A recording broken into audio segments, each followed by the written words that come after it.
Welcome to But Tell Me How, the business podcast that gets the point. It's a conversation about the ups, the downs, the detail, and the reality of how to run a business, held at the Institute of Directors in London. Joining us today is Romi Savova, founder and chief executive of PensionBee. We talked to her about her business journey from an analyst at Goldman Sachs to starting a business in her late 20s. I think as an entrepreneur, it's not a job, it's a lifestyle.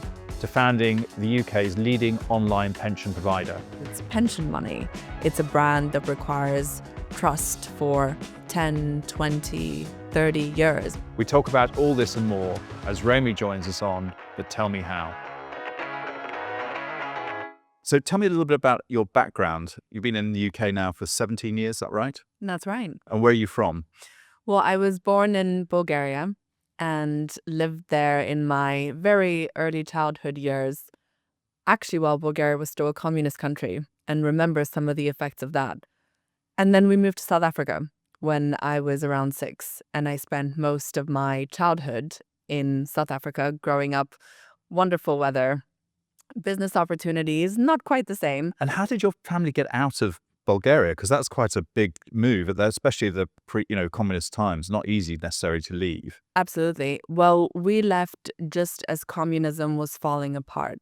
And my parents are both doctors.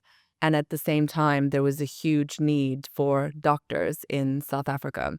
So the two kind of world developments aligned well, and we emigrated. And then what happened then? Because you ended up in America, I think. I did, correct? yes. Yeah. I went to university at Emory in Atlanta, Georgia, and wanted to study international law and some of the humanities. Right. And then quickly discovered that if you want to do that, you need a good internship.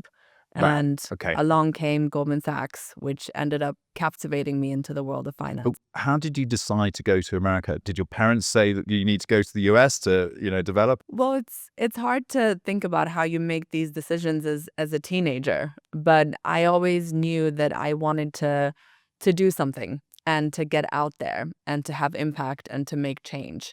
I think I'd always been a bit of an entrepreneurial child, wasn't surrounded by a family of entrepreneurs per se, but knew that I wanted to get out there and just make change. And it felt like America was this huge place where you could go and just do anything and be anything. And it was always very captivating for me. So I kind of gravitated towards it and towards the standardized tests, and went through that process and really loved my time there. I met fantastic people.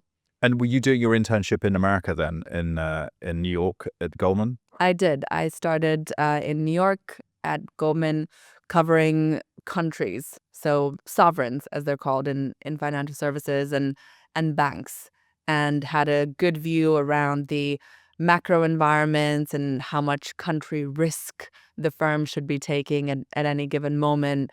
And just realized that I love this world of finance. I love the interconnectedness of everything in the financial services system. And then my team got moved to London, and I was asked, would you like to go? And being international, I said, why not? And then did you do an MBA or did you do the standard track? So, okay, I just did. walk us through how that worked. Yes, I came to Goldman Sachs in London. A very formative 2 years because it was the financial crisis.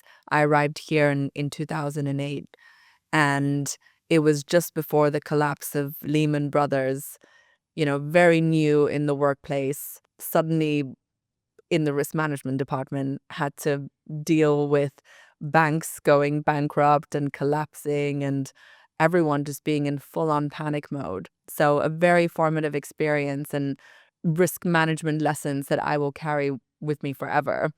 But within about 2 years, I had that feeling that I wanted to do something. I wanted to have impact. That feeling hadn't really gone away. But this time I knew that I loved the world of business, and I wasn't quite sure what would come next, but I felt like an MBA would help me get there. I thought maybe consulting if I couldn't figure it out. Yeah, of course. So did you go back to the US to do your MBA? Or? I did. Right. I went to Boston. I went to Harvard for 2 years and did the traditional MBA program. realized while there that still love finance and kind of came back to London, joined Morgan Stanley in a different role, investment banking, covering financial institutions. So taking a lot of the lessons from my Goldman Sachs days with me. And there, I really got into the throngs of corporate activity. So M&A, capital raising, etc. That sounds like a glittering start to your career. And most people, particularly if they've come from a background like yourselves, would actually just carry on doing that for a number of years. It's quite well paid, quite good fun, bright people. So tell me how you decided to switch to a more entrepreneurial journey.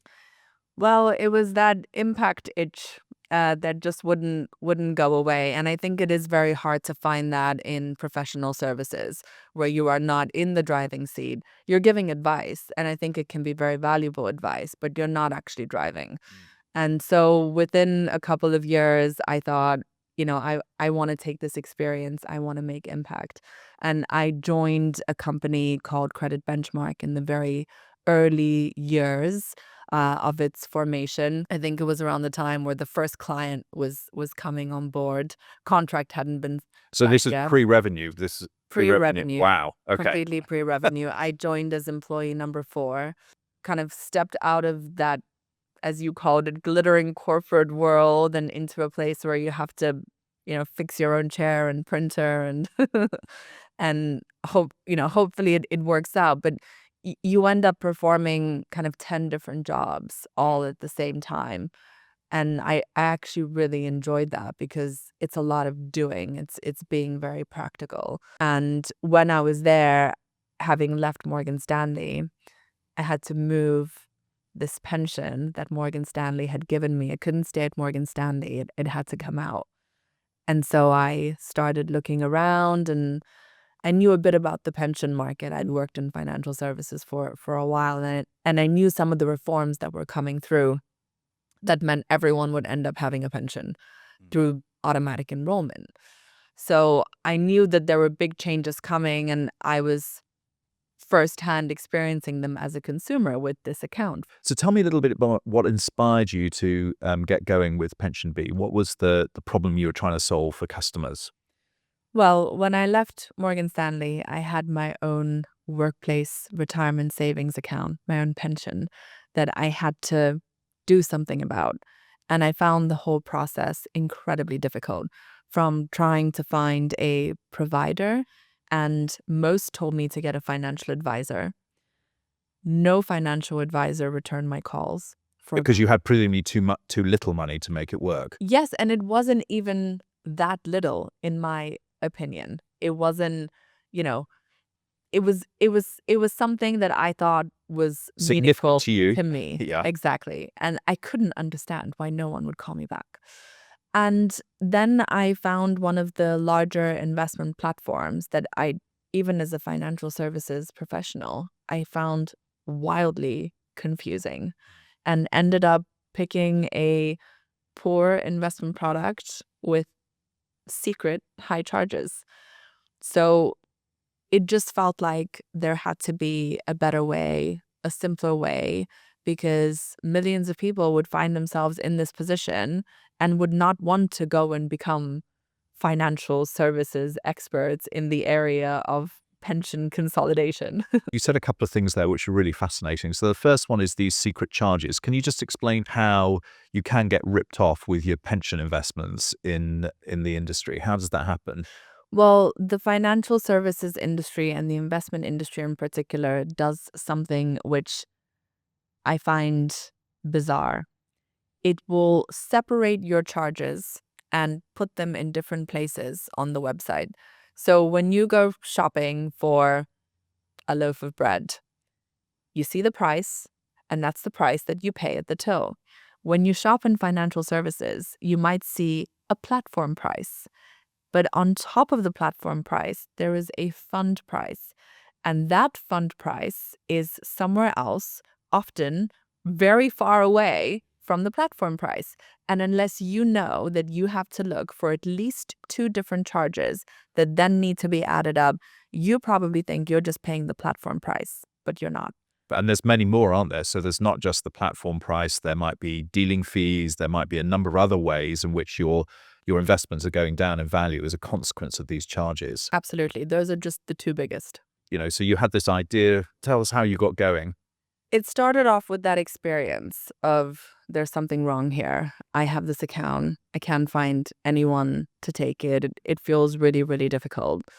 Okay, let me get a spreadsheet. That's kind of the investment banker's route to everything. And I started thinking about the market and how big the market was and how many people would be impacted and how difficult it was from a consumer perspective. And once I had a working kind of model of what a business model could look like, I started thinking about, okay, what are the other foundational aspects that you need around this? So I started doing a lot of networking and getting in touch with people that I'd known before. I knew that I'd need to raise capital, for example. And in those early days, I think the best source of capital is probably your network and people that you know from before who know you. Because at the end of the day, all you have is this PowerPoint presentation and maybe an Excel spreadsheet that you may or may not be willing to share with anyone because you're so protective of this idea. You're really getting people to buy into you and your commitment and the ability to execute on this idea. So I just started doing a lot of networking with people that I knew and thinking about how can this be put together. And I'd learned, that you need quite a lot of stakeholders and you need quite a lot of things to go right. So you need the capital. Where did your initial capital come from? It was all angel investor based and Right. predominantly people that I'd worked with before. What's at Goldman or Morgan Stanley? Yeah, at Goldman or at Morgan Stanley. And it was at a time when SEIS and EIS were incredibly attractive. I guess they still are now. But back then, it felt like they were their own asset class. It was a really helpful way to be able to approach people with this new venture. And so started speaking to potential investors. Behind PensionBee is the concept that you get your assets together, you get your accounts together from previous jobs, and then money is actually managed by some of the world's largest money managers. So you're just providing a wrapper for that. Well, money we provide management. the whole experience from the consolidation to the product interface to the customer service to the actual funds that sit on the technology platform, all the way through to drawdown, interactions with HMRC. Everything that the customer sees is us. But the The money money itself is actually managed by some of the world's largest money managers, so BlackRock and State Street. And back then, it was still just a PowerPoint and this idea that millions of consumers in the UK would have this issue of old accounts and how great would it be if we could bring them together in one place with money managed by experts. And it was, I think, also for them at a time where they were thinking about the consumer market more broadly and jumped on board this idea that, we would be able to help customers en masse. So investors started coming together, money managers, so partners started coming together, and it felt like the pieces would fit. One of the ways you raised your money, as you said, was using SEIS or EIS money, which is a very big market. Can you just explain how that works? Why does that work for people who are investing in a startup business? Well, SEIS and EIS are very attractive government-backed investment incentives. So if you as an individual invest in an SEIS qualifying company, you can get 50% of your investment back through your tax return. And if you invest on an EIS basis, you can get 30% back through your tax return. The company has to be qualifying. So generally speaking, it has to be a startup that is producing some sort of knowledge intensive or service-based product. And for individuals who are looking to make investments, this can help them manage some of the risk that they feel they are taking on by being investors in early stage companies. Because if the startup fails, of course, you also get another tax relief on the money you lost as the That's right. startup. And so the structure creates a way for investors to share some of the risk with HMRC, but it also creates a market for investors to choose where to put their money. It's a very effective program. And then on the upside, you also get tax relief on the investment if it turned out to be successful. Yes, if you hold it for 3 years, it's capital gains tax free. Amazing. Yeah, so presumably what that meant was that made it much more attractive to your friends and family because they could actually put in a lot more money than they would normally, and then they had the upside potential if it worked. Absolutely. And when I approached friends and family, I had investors who invested £10,000 and investors who invested hundreds of thousands of pounds. I think one of the most surprising things about raising angel capital is that anyone can be an angel, and people often surprise you with their willingness or lack of willingness to invest. Yeah, I've spoken to a lot of angel investors about that, and I think one of the things which people often find is that they've got enough money to live, they have some spare capital, and they actually want to do something important with it, or they want to have some impact. Do you have any investors like that? Absolutely. And a lot of them also became PensionBee customers. So you obviously had to build a good team together. So how did you find your team even? Well, through a mixture actually of networking, but we also use headhunters, which most people don't do in the very early stages. But if you don't necessarily have someone within your network, you have to find a way to get there fast. We're very fortunate at PensionBee that that founding team that we had from the early days. So Jonathan, my co-founder, who's the CTO, but also Jasper, our chief marketing officer, and Tess, chief operating officer, they all joined as kind of employee number 3 and 4. And so we came together in this room, the 4 of us. It was on Borough High Street. You have to get an office. That's really important too. And it was a room designed for 2 people, but we managed to get 4 in there, and realized that this, you know, concept, this problem that consumers would have with their pensions, we had all experienced it in some degree or shape. And if you have that personal experience with the issue, I think that it makes the task and the challenge a lot more deliverable. So you could start building out what the customer journey should be, what you want. So you presumably you also had to build a tech platform as well. I mean, one of your co-founders you said was the CTO. Was that a critical part of getting this going?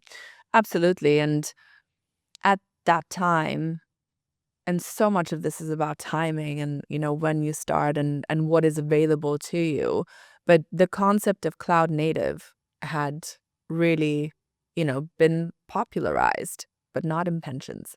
So when you looked around at the startup scene, you would see a lot of companies that were making headway. I remember TransferWise, as it was called at the time.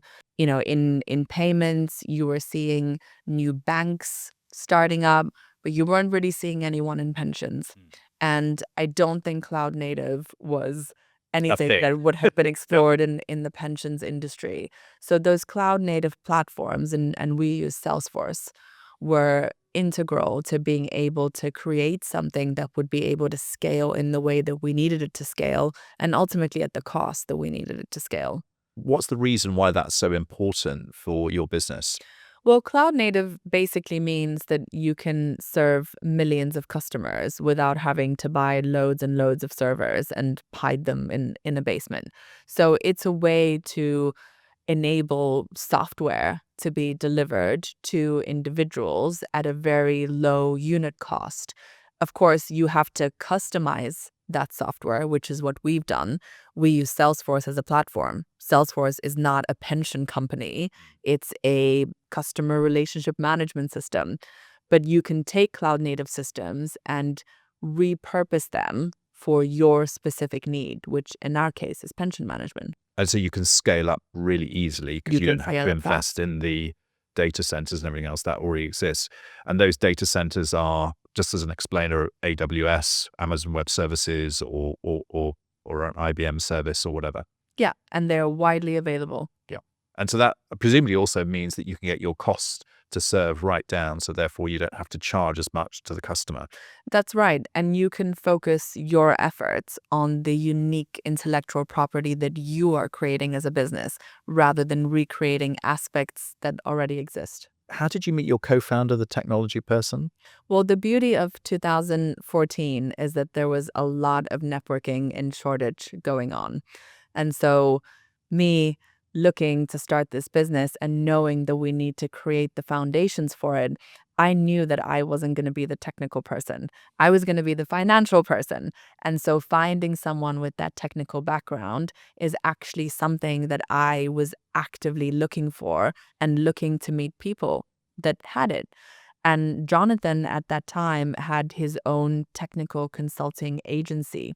And so it started off as a bit of a proof of concept. Would we be able to work together? And we quickly uncovered that he had his own pension at a company called Standard Life, who also needed to pay some attention to this account. And through that proof of concept, we both decided that we would quit our then respective jobs, him at the agency and me at Credit Benchmark. And that's how we started. So financial services businesses famously are quite capital intensive to get going because quite often to recruit, especially if you're recruiting customers, end customers, you've got quite a big customer acquisition cost, and then you get the profit over time, or the payments over time. So once you got past the initial angel investing, how did you actually then raise the money to do the big expansion? We kept going through the angel rounds and meeting anyone and everyone who was interested in PensionBee. I wasn't very keen on venture capital. Oh, now that's interesting. So explain why. Why is that? Why did you think that was not going to be helpful? Well, I come from financial services, so I have some background around how different funding terms and structures work. And I think as the entrepreneur, you want to maintain the kind of funding structure that is conducive to the nature of the business that you want to grow. Venture capital is a very particular kind of funding model. It's a funding model where you have 10 businesses, you invest in 10, you hope that one goes, in VC terms, gangbusters. And if the other 9 fail, that's fine. That's the business model. That doesn't work for the entrepreneur. If you are one of the 9, you want to be managing the business in the way that it's most likely to be successful. And in financial services in particular, and in pensions especially, which is a very long-term business, you can't really run like that. So there was never this alignment between the venture model and our business, which is a very long-term business. So you were unlikely to be able to provide the exponential growth which would satisfy them in a venture fund. You can provide it, but in a way It's that you too much probably risk. don't want to. Yeah, too much risk. Yeah. It would require you to do things that you may not always be comfortable doing. And in addition to that, I think that some of the terms that you get in venture capital are not as entrepreneur friendly. So maybe explain that. What do you mean by that? Well, if you get a typical venture capital term sheet, unless you are one of the very few companies that raises in ordinary shares, you're likely to get some really unreasonable terms. So these the preference structures they talk about. Preference structures. Yeah. Imagine you are an entrepreneur and you are building this company. An investor comes in and says, no matter what happens, I go first. It doesn't seem commensurate with where the effort and the work is. Maybe we should do a quick explainer on a preference structure. So preference structure is I raise £10 million, say, and what happens in that is that they get their money back first before the other ordinary shareholders. And that's fine if the business goes well. But if it doesn't go well, then quite often you could actually end up being completely diluted out as the founder. So you don't get anything out of it. Absolutely. And there are other ways to raise capital. So it doesn't feel like a very friendly structure, and it doesn't feel very friendly to any of the early stage investors that end up supporting you. And in my particular case, these were all individuals from within my network. So that would have been, I think, a step too far for us. So how many angel rounds did you raise in the end?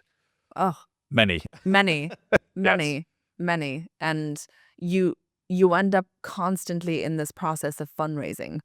So you are, one round is closed and you are essentially moving on to the next one, because the pace of growth still requires a huge amount of capital. And how much did you raise in that angel? Do you mind sharing that number? Yeah, I think we had probably raised around 30 million by the time that Right. Very significant amounts of money. public. Yeah. And so that meant kind of constantly networking, being introduced to people, kind of, and at the same time, you need to be growing the business. And by the way, we have been growing exponentially. So, Yep. In our particular case, it was, it was all fine. But it just didn't feel like that kind of capital model would have been suitable in all circumstances. So, Romi, that's really interesting. So, did you have just one single class of shares then? So everybody was in one set of shares. You were all in it together. We had ordinary shares and we still only have ordinary shares. You started in 2014, and then in 2021, you actually listed the business. So you went straight from angel funding, although quite big numbers compared to most angel investors, to then doing a float on the stock market. Just explain to me the process you went through, or what was the thinking you were going through to get to that stage? Well, very early on, we knew that we would end up being public. It was just a question of when. So why? Just tell us why that was the case. Well, if you're growing a financial services company and it's a consumer brand, I think in most instances, you end up being public. It's just part of the way that you do business. If you want to serve hundreds of thousands or millions of customers, eventually you end up on the public market. But even companies that stay private for a long time, at the end of the day, you are, I think, in theory, supposed to end up on the public market. So it's quite a difference, because I'm also familiar with Revolut, which have stayed private in this process, but have obviously raised hundreds of millions, in fact, if not billions, in their process. So, but you decided to go to this public market route because you knew you needed a lot of money, or was there any other reason for doing public market? Well, public market gives you a lot of advantages. In our particular case, it increased our profile substantially. And because we are a capital light business, we didn't need to raise hundreds and hundreds of millions. So for us, it was, very much about what does it bring you from a corporate perspective. And one thing was, of course, more visibility, more recognition. We're growing a consumer brand. It's a brand that requires trust for 10, 20, 30 years because it's pension money. And so being public gives you that alignment between the product that you are creating and the customers that you're looking to attract and your actual corporate structure. Raising capital is obviously very helpful. And we raised about 55 million through the listing, which we continue to deploy in marketing and raising our brand profile. And we have about 60% brand awareness in the UK now, which, is pretty conducive to ongoing growth. And a lot of the brand awareness came after the listing. So that we know that has been a significant. And did your investors stay in, or did some of them come out at the point of listing? Most stayed in, and most continue to actually stay in. But of course, now that we are in the public realm, it's very hard to know who is where. But we are building a long-term business model, and so people do see that opportunity for growth with the company. And it's very rare that you can have access to that kind of growth in a public markets context, which does give you the opportunity, if you want to do something else with your investment, or you want to, I don't know, move abroad, you can with us. Because that's the other interesting part of the story. So you've now got a profitable business in the UK. It works. That's growing, and I'm sure it's, you've got a good path for that. But then you decided to go into the US market. So tell me how that was, what was the thinking behind that? Because that's obviously a huge market, Sure. very different from the UK in many ways. So Sure, yeah. Well, I mean, to your point, when we listed, we committed to profitability by the end of 2023 and on a full year basis in 2024. So around 2023, we knew that that milestone was coming. And because of the nature of the business model that we have, which is very long term, meaning our revenue is fairly visible, we knew that we were going to be in a good position relative to the commitments that we'd made. And as a team that has been together for a long time, I think we've always been very open to opportunity.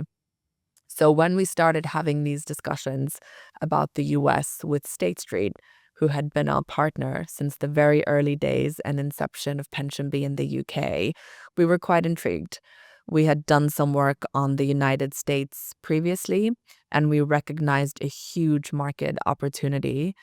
I mean, it's absolutely enormous. There's more than $20 trillion worth of assets, and more than 60 million consumers actively saving in these workplace accounts, 401ks as they're called in the US.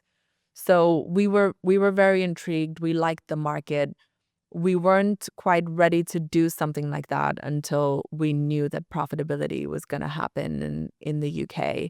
But we started working on it and quickly realized that a lot of the problems that we had seen and experienced firsthand in the UK, legacy infrastructure for consumers, poor user experience, lack of clarity around how much actually needs to be saved for retirement, all of those fundamental problems were very much there and present despite the size of the market. You know, the craziest statistic that I always think about is less than a third of Americans have an individual retirement account, despite the enormous size of this market and how crucial it is for individuals to be saving.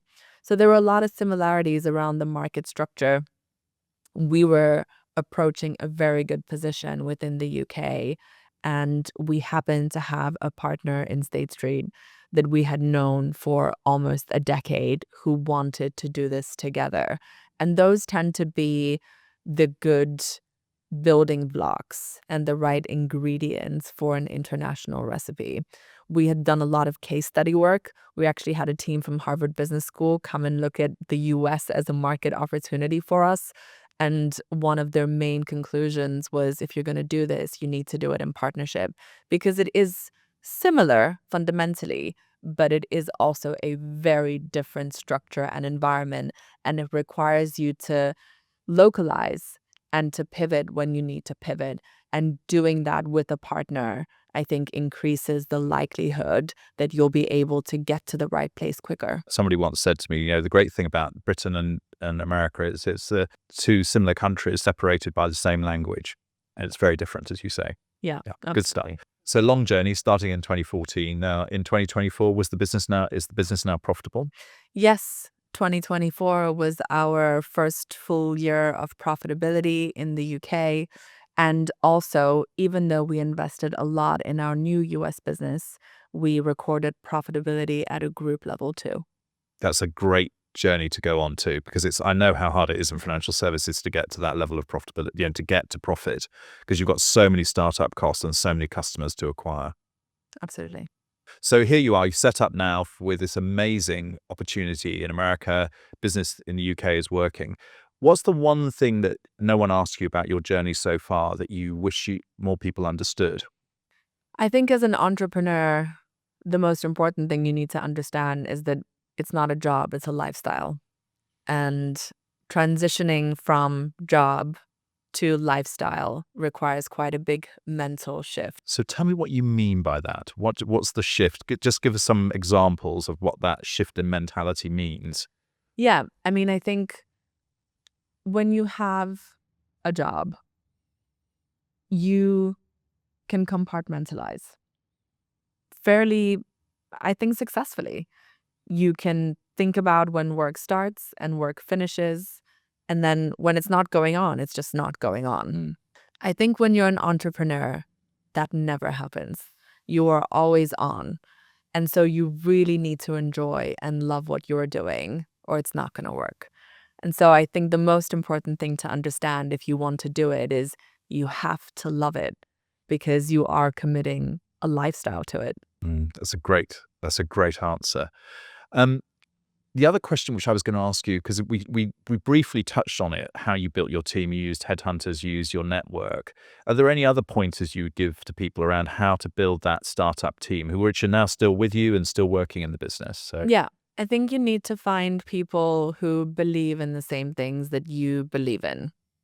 In our case, it was very much about making things easy for everyday savers. And we're all deeply committed to that fundamental principle of simplification, of knowing that sometimes, and especially in financial services, you're the expert.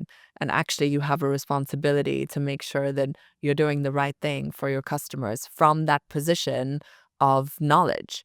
So, finding individuals who believe in that as passionately as you do, and therefore bring with them similar values to the approach to building the business.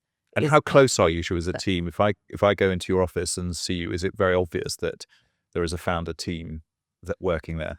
well, we are quite remote these days. Ah, interesting. Tell me about that.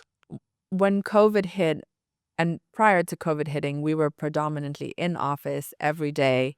Very few people worked from home. It was not a A thing. It was not a thing. And I will say that in New York, we are in office every day because of the stage of the business. In the UK, we've been remote since COVID and we've never looked back. We haven't had the massive office recall. We love our team being productive. We trust our team to be productive because we have these established processes Yeah. and the approach So to what do you make business. about all this recall back to the office? Lots of organizations, famously, Amazon or whatever, have called everybody back to the office. I just really wonder what problem it is they're trying to solve. Because if you enjoy your job and you enjoy doing the things that you're doing, I think you can do them from almost anywhere. So we have that culture of if you want to work from home, work from home. There are absolutely benefits to being together. And we love being together at PensionBee. I mean, when we have our summer party or our Christmas party, it's amazing to see everybody. And we occasionally have in office days around a hack day or around other creative work. So you have times where you do bring people together We during the year. do. Yeah. Of course we do. But on an everyday basis, we do feel that we can be very productive from where we choose to be productive. I personally am an in office person and I tend to be in the office 5 days a week. But if someone that I work with wants to be in the office once every 2 weeks or once a month, we can still have a very close relationship. And across the founding team, I would say that we are a little bit distributed now. Jasper, our chief marketing officer, is based in New York. And so we find ways to stay connected regardless. It's interesting you should say that because I've been involved in a lot of companies who've been founder-led like yourselves, where they've gone to a new geography. They've actually, one of the founders had gone to the geography to make it work. Is that part of the rationale for Jasper being in New York? It is. And we are also seconding substantially from our UK office because we You want to transfer the magic to want to transfer the magic and also the know-how. One of the things we're very fortunate at PensionBee is we have individuals who have grown their careers with us. They may have joined us in a customer success role back in 2016, 2017, and are with us now in a product capability or in a technology capability or in a culture capability. And they have been with us for those 10 years and they know how we work, how the technology works. So we want to take culture and know-how and put it in the US.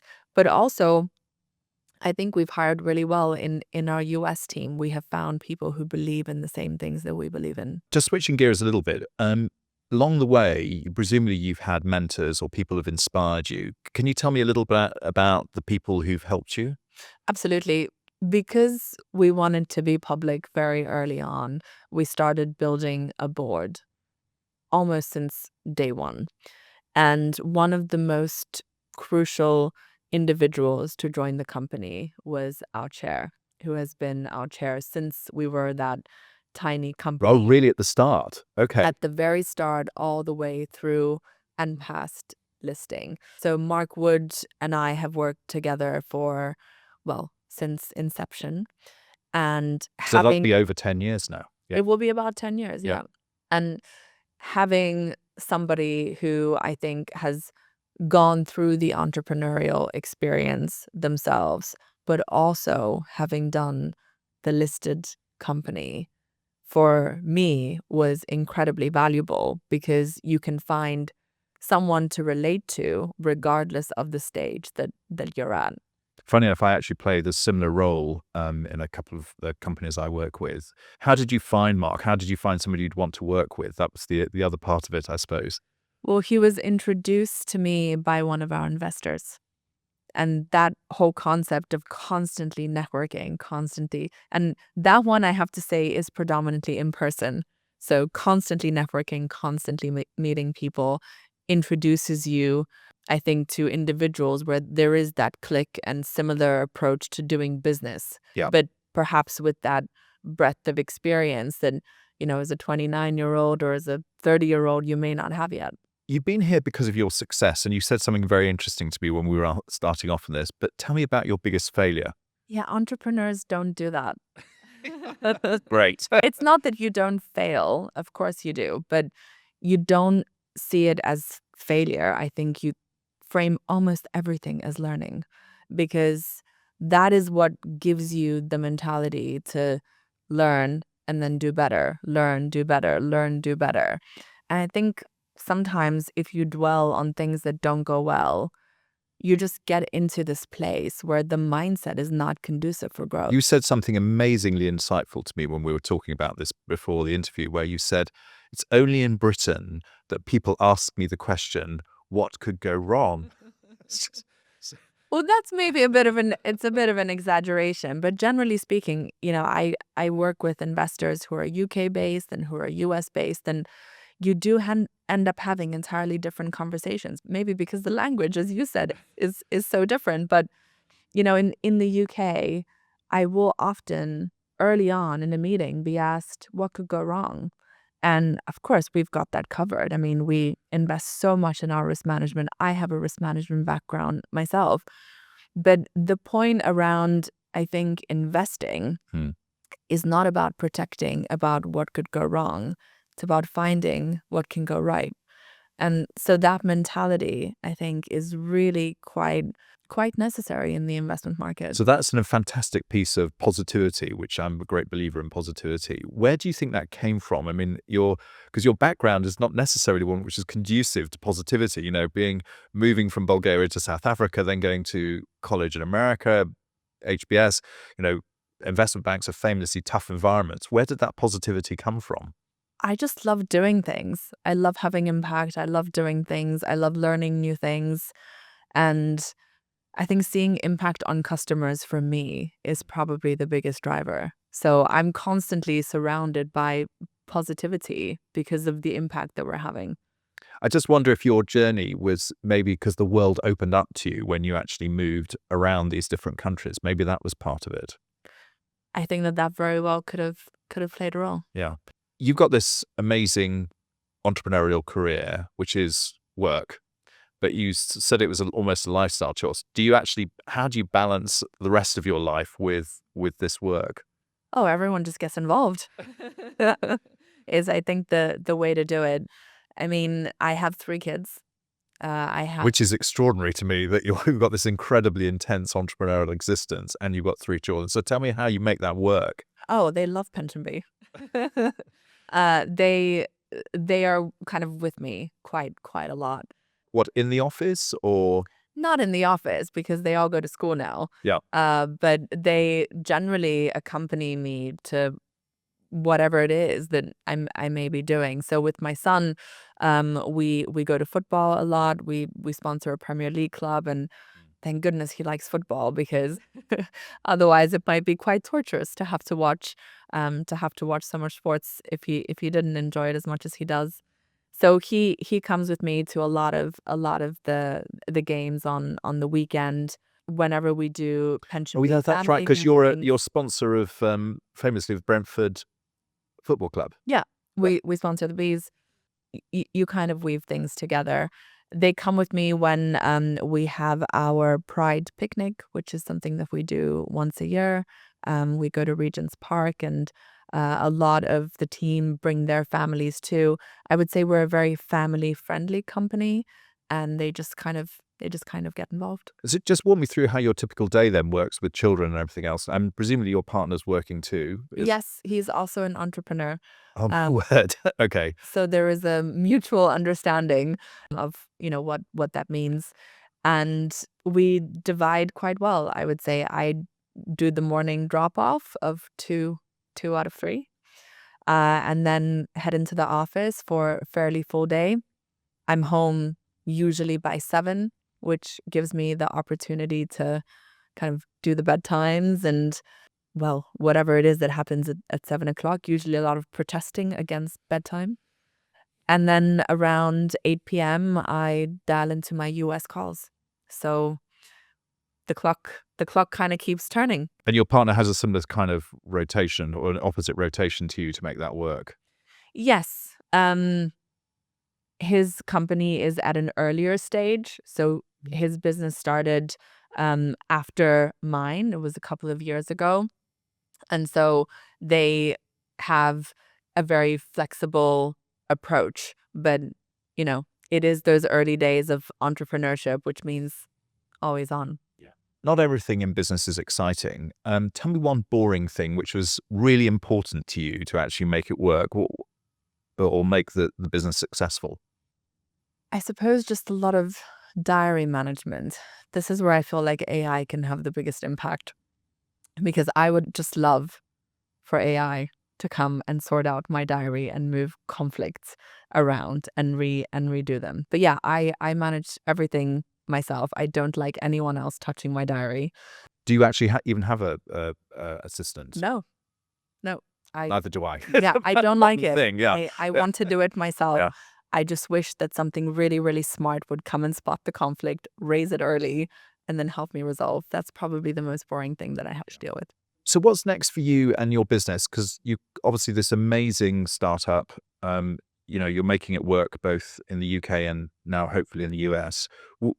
What's your vision for where you're going to end up? What do you think this business could be?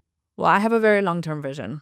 And So you're going to do this for a long time, like for decades. You're not thinking about stopping anytime soon with. yeah, I think if you love doing what you're doing, why would you not continue? And I certainly love what I'm doing. I love that we're building a global business. It introduces new challenges and new ways to stretch.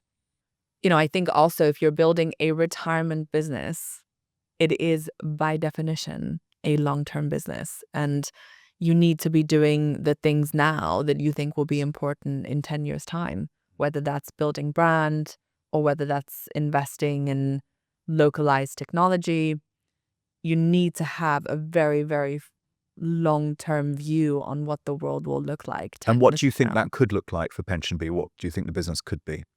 Well, for us, we are fairly unique in that we only do retirement savings and we are global. And so I think that we will be the consumer leader on a global scale within the retirement business, because the need to save for your own retirement is only going to get bigger as government budgets get smaller.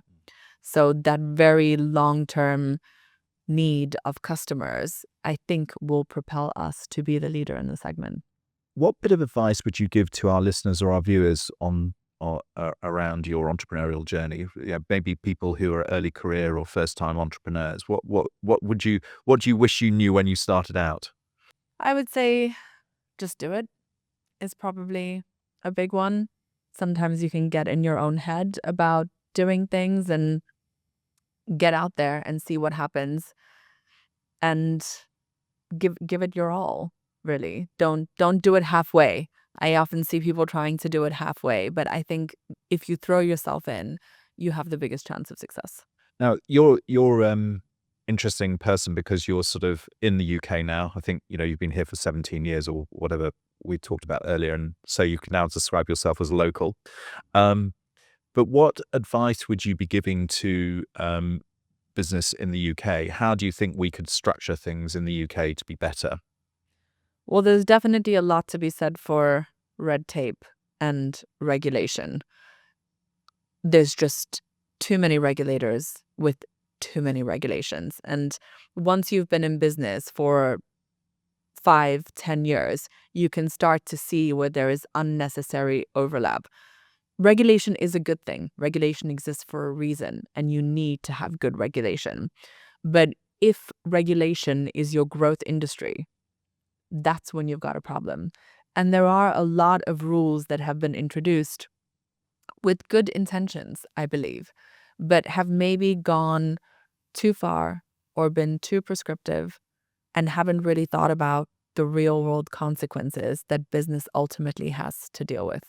I think we are getting to a good place where there is acknowledgement and recognition of that, and a practical view towards what we need and maybe what we don't need. Can you give me any examples of that? I mean, presumably you're talking about the FCA as well as other regulators. So I'll give you a perfect example. In pensions, we have 2 regulators, and we have a government department that also chimes in. So we have the FCA, we have the pensions regulator, and we have the Department for Work and Pensions. And all 3 of them issue different statements on the same topic that resemble each other, but are not entirely the same. Why there is a need for 3 conflicting bodies is not quite clear to me, or really to many in the space. And there is definitely an opportunity for consolidation, for clarity, and for an approach towards more principles-based regulation that prioritizes good consumer outcomes. We do have instruments in place for that now. yeah, and I'm chairman of the Octopus Group, and obviously one of our biggest businesses, Octopus Investments, and very successful business and everything else. But I was absolutely stunned when I joined to see the amount of regulation and amount of compliance which you have to go through in order to run a financial services business. And do you think that level, is it the level of, or is it the conflict which you're talking about, which makes the difference? The conflict is the killer, because conflicting rules, and sometimes there are rules and there's guidance. And some companies follow rules and guidance, some only follow rules. So it creates a lot of challenges, especially in a market that's as big as pensions. But also there are great examples of the rules just not being up to scratch for this day and age. A lot of the rules within the FCA handbook refer to documents that need to be produced on A4 paper. That doesn't work in the digital world. No one has an A4 piece of paper on an app. So there is, I think, an opportunity to make the regulations make sense for today and for the future. Yeah, that's a really great point. Well, thank you, Romi. That was really fascinating. I'm amazed by the journey which you've been on. It's absolutely incredible. So congratulations on that, and I wish you all the success for the next phase. Thank you. Thank you for having me. That was a really interesting conversation with Romi Savova, the founder and chief executive of PensionBee. What an amazing journey from Bulgaria to South Africa and then going to college in the US at the age of 18. I thought it was an amazing journey she's been on. I mean, imagining starting up a business in your late 20s, then ending up being chief executive and founder of a public company in your mid-30s, and then, as you can tell from the conversation, she's got very long-term aspirations for the quality of that business. I thought it was also interesting the way that she'd managed to balance her family life with work. As she said, being an entrepreneur is a lifestyle choice, and that came out very, very powerfully. And the other thing which was really interesting was that how she didn't use venture capital money, but used people she knew through the EIS and SEIS schemes. Very different, but very consistent with the business she was trying to build. Thanks for listening. This podcast is brought to you by the Institute of Directors and is produced by Econ Films. Head to iod.com to join our growing community and gain access to opportunities for development, networking, and business support. Join me next time, wherever you get your podcasts, as I ask business leaders the question, but tell me how. And remember, the views in this podcast are those of the speakers, not necessarily the IoD.